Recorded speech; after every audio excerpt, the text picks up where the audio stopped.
DBMS of data database.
Large amount of data.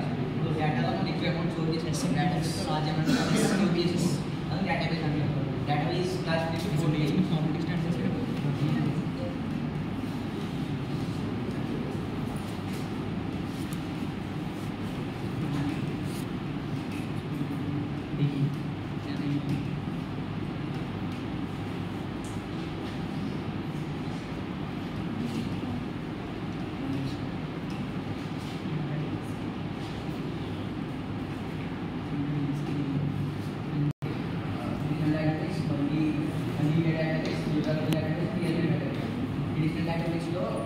ఏదైతే మనం ఫార్మాట్లో టెక్స్ట్ యూజ్ చేస్తామో దాన్ని డేటాబేస్ అంటాం. మళ్ళీ డేటాబేస్లో మనం ఇమేజ్లో కానీ ఆడియోస్లో కానీ వీడియోస్లో కానీ ఏదైతే దానికి సంబంధించి చేస్తామో దాన్ని మళ్ళీ డేటాబేస్ అంటాం.